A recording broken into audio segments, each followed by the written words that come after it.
No, but comrade, the questions remain. We are still not resolved. Who would now conscientize the people? Who would now re-educate them, reawaken in the minds of the people the fact that they must find a way to organize themselves and make corrections? Who's going to be doing that? The responsibility belongs to the people, their organizations that they belong to. That they belong to. They must realize that they ought to have organizations. Students must organize. It is also just sufficient to have students' union. The students' union must be organizing educational programs, must be discussing current issues as they arise, and they take position from their own point of view. Workers must do the same. Artisans must do the same. Tailors must do the same. And so on and so forth. When people gather and they discuss issues that affect them, they will derive a sense of their power. They will derive greater understanding. But unfortunately, the reality in Nigeria is that when organizations of ordinary people are organizing any activity, unless they have succeeded in bringing a commissioner, a governor, a minister, or a president to come and share their own platform, to come and miseducate them, they think that they have not succeeded in organizing anything. Whereas they should not be conceding such platforms to their class enemies. Their platforms should be utilized by their members and people who are friendly to them to address them. That is the way to go. Now, but comrade, this has nothing to do with ideologies. You are just explaining a practical approach to how changes should be made. It is nothing to do with ideology. So we are not speaking about party A or party B in this instance right now. No. No, it's also ideological. It is ideological in the sense that as far as Nigeria is concerned, we have only one ruling political party. The party of the bourgeoisie and the organizations of the Nigerian people. Those that are registered politically and those that are not registered politically. So it is ideological. I cannot see any fundamental difference in the programs of any of the ruling parties. Their programs are anti the Nigerian people. I cannot see any difference. So to that extent, all of them belong to one category. Yes. And the Nigerian people who are yet to realize themselves politically, in terms of political organization, belong to another category. So how do we resolve this impasse as we approach the next election?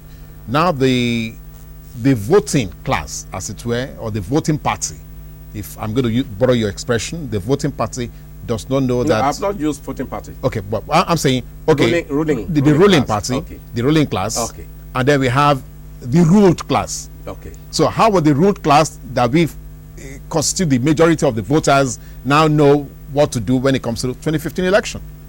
Very good. Very good.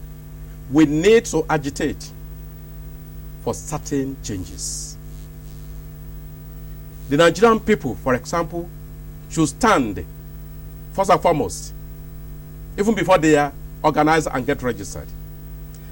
They should stand on section 224 of the Constitution. Section 224 of the Constitution provides that the aims, objectives, programs and manifesto of any registered political party shall conform with Chapter 2 of the Constitution, which says, Chapter 2 provides guarantees socio-economic rights to all Nigerians. The right to education under Section 18(3)(a) to E, the right to health, the right to employment, or in the alternative, unemployment allowance. In the Constitution. they should insist that Chapter 2 is implemented and that no political party that does not base its program on those, on Section 224 and Chapter 2 by extension, they do not support such a party, because that is what is provided for under Section 224 of the Constitution. Of the Constitution. 2, the Nigerian people must agitate that Section 221 of the Constitution should be deleted. Section 221 of the Constitution provides that only registered political parties can canvass and sponsor candidates for election. So once Section 221 is deleted, it will be possible for independent candidates to present themselves to contest election to any office. And in such situation, people who are respected, who are credible, who do not want to jump who are parties, concerned yes, about changing the laws of ordinary people, who have an opportunity to contest. 3, Section 222 and 223 of the Constitution should also be deleted.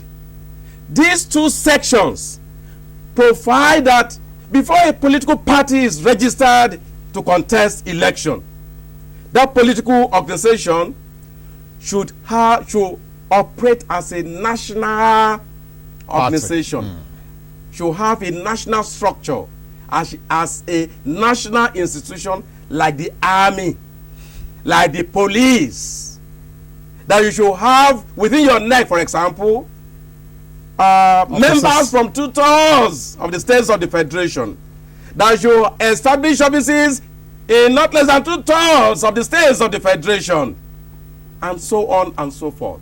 With that kind of provision in the Constitution, only parties or people who have looted public resources can succeed in establishing political parties that can contest. When I contested to be governor in Oyo State in 2003, I could not even mobilize money to pay for polling agents.